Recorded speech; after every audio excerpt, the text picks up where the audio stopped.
Gog and Magog in the Hebrew Bible may be individuals, peoples, or lands, a prophesized enemy of God's people according to the Book of Ezekiel, but lacking such ominous implications in Genesis. The Gog prophecy is meant to be fulfilled at the approach of what is called the end of days, but not necessarily the end of the world. Jewish eschatology viewed Gog and Magog as enemies to be defeated by Messiah ben Joseph, which ushers in the age of the true Messiah, whereas Christianity's interpretation is more starkly apocalyptic, making Gog and Magog allies of Satan against God at the end of the millennium, as can be read in the Book of Revelation. To Gog and Magog were also attached a legend, certainly current by the Roman period, that they were people contained beyond the gates of Alexander erected by Alexander the Great. Romanized Jewish historian Josephus knew them as the tribe descended from Magog the Japhetite, as in Genesis, and explained them to be the Scythians. In the hands of early Christian writers they became apocalyptic hordes, and throughout the medieval period variously identified as the Huns, Khazars, Mongols, or other nomads, or even the 10 lost tribes of Israel. Deriving from this legend, Gog and Magog make appearances in the Alexandrine romances. In one version, unclean nations who have Goth and Magoth named among the kings are encountered by Alexander. They are said to engage in human cannibalism in the romances and other literature. The Gog and Magog are also depicted on medieval cosmological maps or mappa mundi, sometimes alongside Alexander's wall. Gog and Magog appear in the Quran as Yajuj and Majuj, adversaries of Dhul-Qarnayn, widely equated with al-Iskanada in Islam. Muslim geographers identified them at first with Turkic tribes from Central Asia and later with the Mongols. In modern times they remain associated with apocalyptic thinking, especially in the United States and the Muslim world. The names Gog and Magog. The first mention of the two names occurs in the Book of Ezekiel, where Gog is an individual and Magog is his land. In Genesis chapter 10, Magog is a person, son of Japheth, son of Noah, but no Gog is mentioned. In Revelation, Gog and Magog together are the hostile nations of the world. Gog Gouge the Reubenite occurs in 1 Chronicles chapter 5 verse 4, but he appears to have no connection with the Gog of Ezekiel and Magog of Genesis. The form Gog and Magog may have emerged as shorthand for Gog and of the land of Magog, based on the usage in the Septuagint, the Greek translation of the Hebrew Bible. An example of this combined form in Hebrew has been found, but its context is unclear, being preserved only in a fragment of the Dead Sea Scrolls. The meaning of the name Gog remains uncertain, and in any case the author of the Ezekiel prophecy seems to attach no particular importance to it. Efforts have been made to identify him with various individuals, notably Gyges, a king of Lydia in the early 7th century, but many scholars do not believe he is related to any historical person. The name Magog is equally obscure, but may come from the Assyrian Mat-Gugu, land of Gyges, i.e. Lydia. Alternatively, Gog may be derived from Magog rather than the other way round, and Magog may be code for Babylon. The biblical Gog and Magog possibly gave derivation of the name Gog-Magog, a legendary British giant. A later corrupted folk tradition altered the tradition around Gog-Magog and Coronius with two giants, Gog and Magog, with whom the Guildhall statues came to be identified. Judeo-Christian texts, Ezekiel and the Old Testament. The Book of Ezekiel records a series of visions received by the 6th century BC prophet Ezekiel, a priest of Solomon's temple who was among the captive during the Babylonian exile. The exile, he tells his fellow captives, is God's punishment on Israel for turning away, but God will restore his people to Jerusalem when they return to him. After this message of reassurance, chapters 38-39, the Gog oracle, tell how Gog of Magog and his hordes will threaten the restored Israel but will be destroyed, after which God will establish a new temple and dwell with his people for a period of lasting peace. Son of man, direct your face against Gog, of the land of Magog, the prince, leader of Meshech and Tubal, and prophesy concerning him. Say, Thus said the Lord, Behold, I am against you, Gog, the prince, leader of Meshech and Tubal.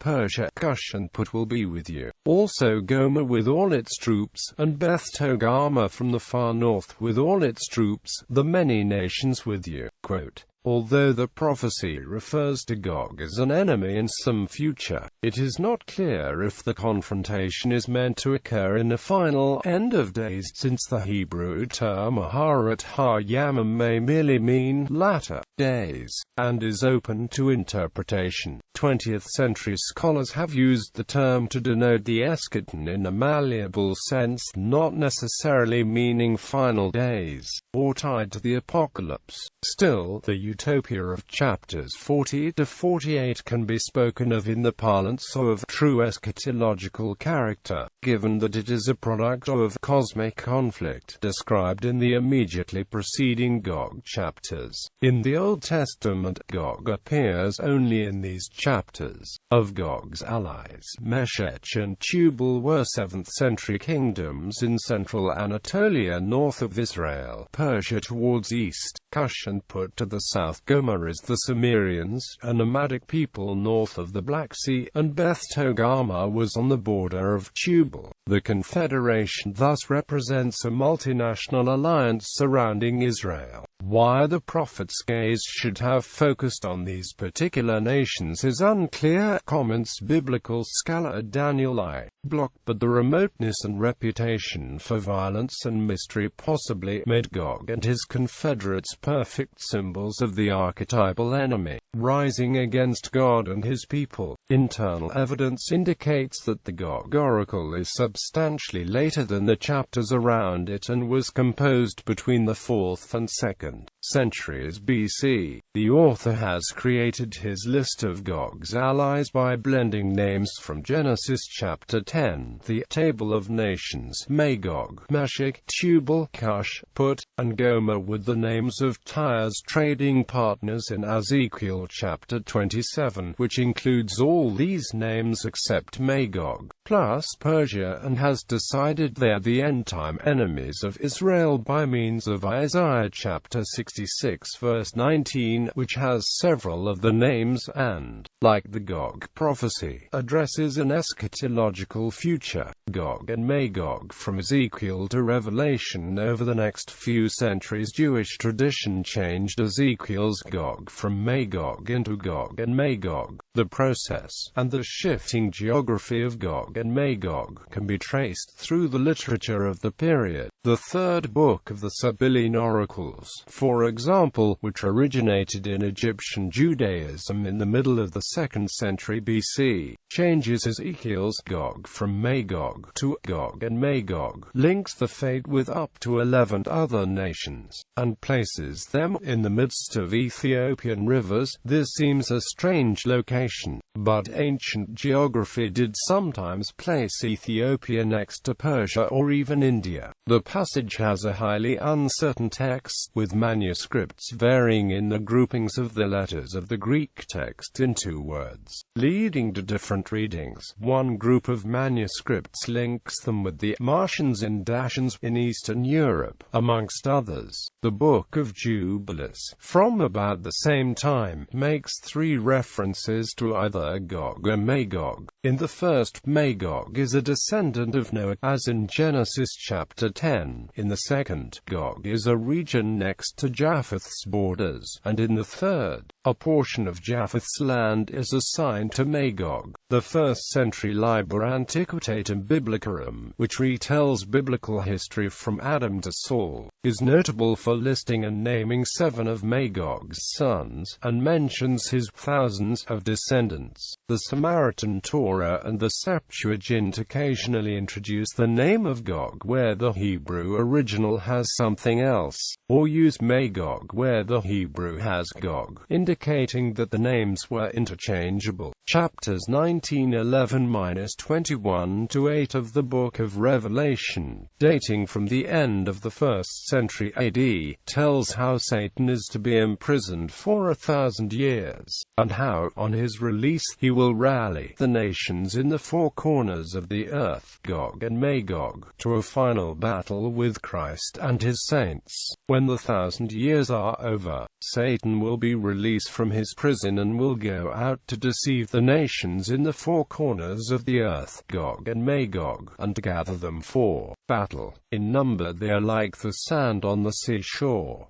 Midrashic writings. After the failure of the anti-Roman Bar Kokhba revolt in the 2nd century AD, which looked to a human leader as the promised Messiah, Jews began to conceive of the Messianic age in supernatural terms. First would come a forerunner, the Messiah ben Joseph, who would defeat Israel's enemies, identified as Gog and Magog, to prepare the way for the Messiah ben David. Then the dead would rise, divine judgment would be handed out, and the righteous would be rewarded. The Agada, homiletic and non-legalistic exegetical texts in the classical rabbinic literature of Judaism treat Gog and Magog as two names for the same nation who will come against Israel in the final war. The rabbis associated no specific nation or territory with them beyond the location to the north of Israel. But the great Jewish scholar Rashi identified the Christians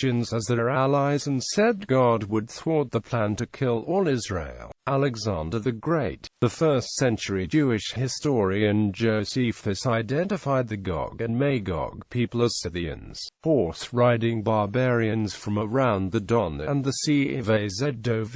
Josephus recounts the tradition that Gog and Magog were locked up by Alexander the Great behind iron gates in the Caspian Mountains, generally identified with the Caucasus Mountains. This legend must have been current in contemporary Jewish circles by this period, coinciding with the beginning of the Christian era. Several centuries later, this material was vastly elaborated in the Apocalypse of Pseudo-Methodius and Alexander Romance.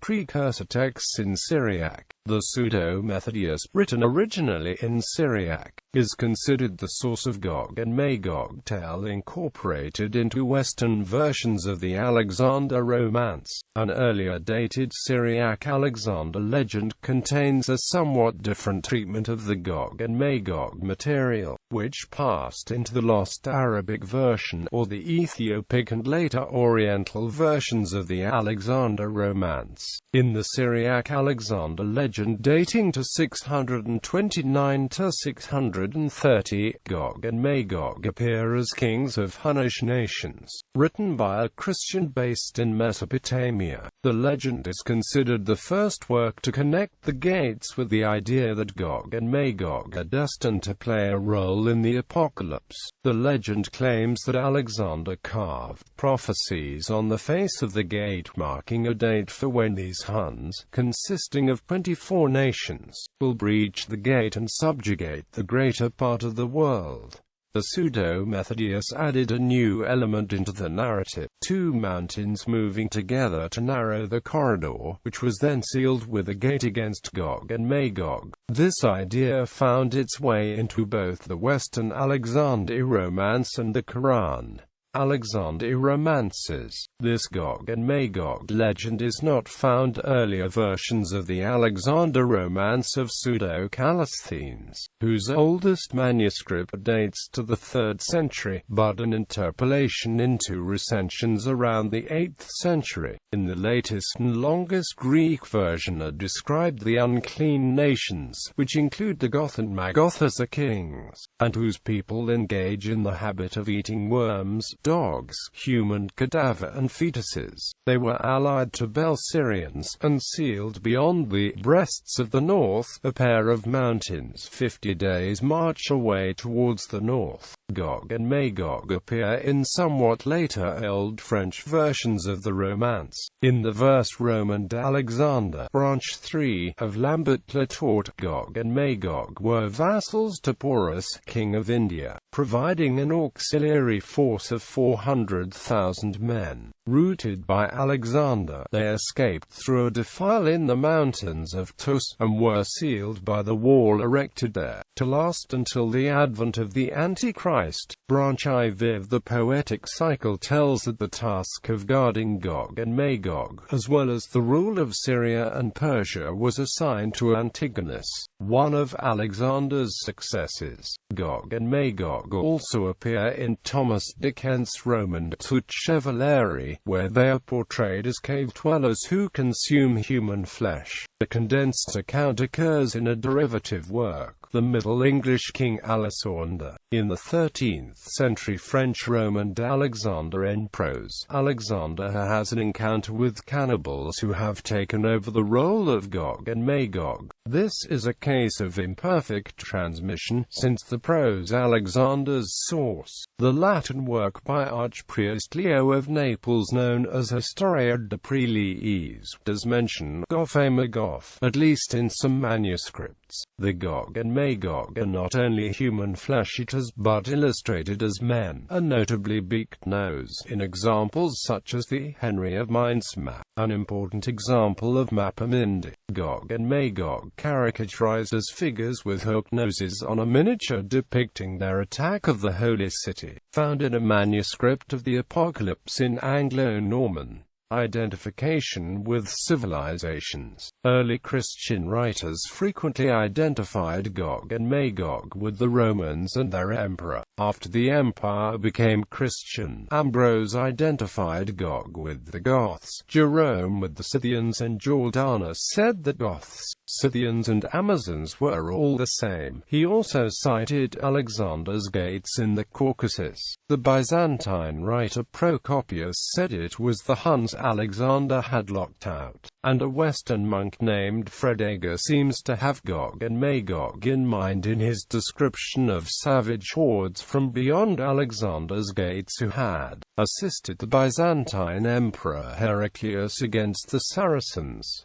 Nomadic identification. As one nomadic people followed another on the Eurasian steppes, so the identification of Gog and Magog shifted. In the 9th and 10th centuries these kingdoms were identified by some with the lands of the Khazars, a Turkic people who had converted to Judaism and whose empire dominated Central Asia. The 9th century monk Christian of Stavelot referred to Ghazari, said of the Khazars that they were living in the lands of Gog and Magog, and noted that they were circumcised and observing all Judaism. Arab traveler Ibn Fadlan also reported of this belief. Writing around 921 he recorded that some hold the opinion that Gog and Magog are the Khazars. According to the famous Khazar correspondence, King Joseph of Khazaria claimed that his people were the descendants of Khazar, the seventh son of Togarma, though he makes no mention of Gog and Magog. After the Khazars came the Mongols, seen as a mysterious and invincible horde from the east who destroyed Muslim empires and kingdoms in the early 13th century. Kings and popes took them for the legendary Prester John, marching to save Christians from the Saracens. But when they entered Poland and Hungary and annihilated Christian armies, a terrified Europe concluded that they were Magogoli, the offspring of Gog and Magog, released from the prison Alexander had constructed for them and heralding Armageddon. Europeans in medieval China reported findings from their travels to the Mongol Empire. Some accounts and maps began to place the Caspian Mountains and Gog and Magog just outside the Great Wall of China. The Tatar relation. An obscure account of Friar Carpene's 1240s journey to Mongolia is unique in alleging that these Caspian mountains in Mongolia, where the Jews called Gog and Magog by the fellow countrymen are said to have been shut in by Alexander, were moreover purported by the Tartars to be magnetic, causing all iron equipment and weapons to fly off toward the mountains on approach. In 1251, the French friar André de Longuemue informed his king that the Mongols originated from a desert further east, and an apocalyptic Gog and Magog people dwelled further beyond, confined by the mountains.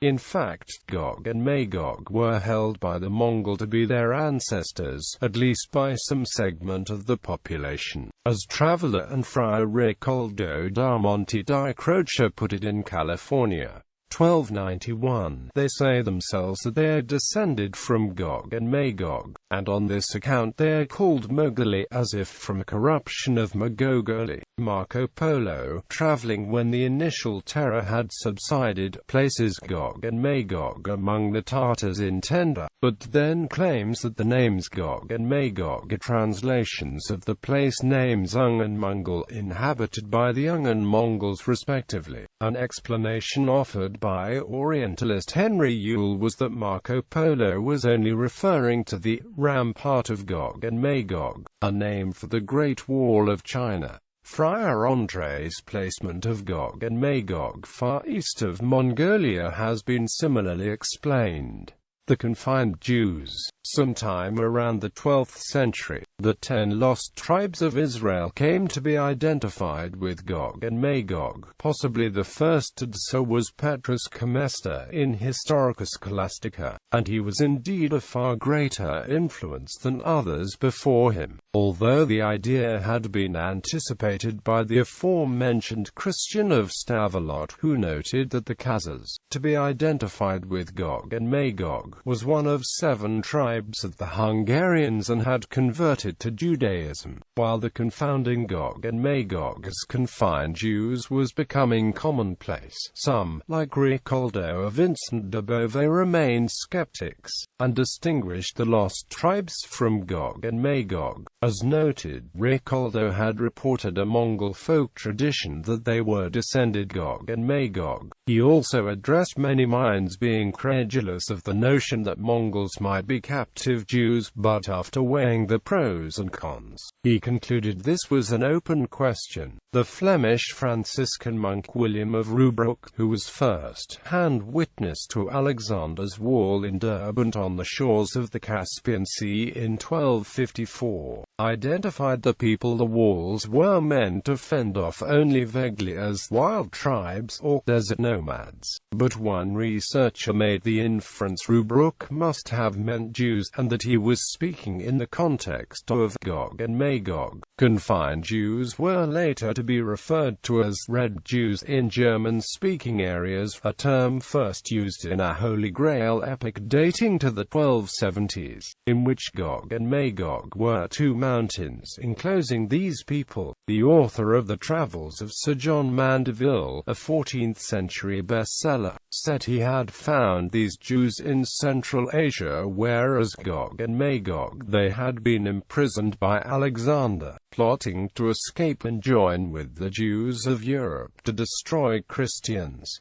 Gog and Magog in Muslim tradition. The conflation of Gog and Magog with the legend of Alexander and the Iron Gates was disseminated throughout the Near East in the early centuries of the Christian era. In the Quran Surah 18, Ya'juj and Ma'juj are suppressed by Dul-Kamine, the 2-horned one, commonly interpreted to mean Iskander. Dul-Kamine, having journeyed to the ends of the world, meets a people who scarcely understood a word, who seek his help in building a barrier that will separate them from the people of Ya'juj and Ma'juj, who do great mischief on earth. He agrees to build it for them, but warns that when the time comes, Allah will remove the barrier and Ya'juj and Ma'juj will swarm through. The early Muslim traditions were summarized by Zakaria al-Qazwini in 2 popular works called The Cosmography and the Geography. Gog and Magog, he says, live near to the sea that encircles the earth and can be counted only by God. They are only half the height of a normal man, with claws instead of nails and a hairy tail and huge hairy ears which they use as mattress and cover for sleeping. They scratch at the wall each day until they almost break through, and each night God restores it. But when they do break through, they will be so numerous that the vanguard is in Syria and the rear in Khorasan. When Ya'juj and Ma'juj were identified with real peoples, it was the Turks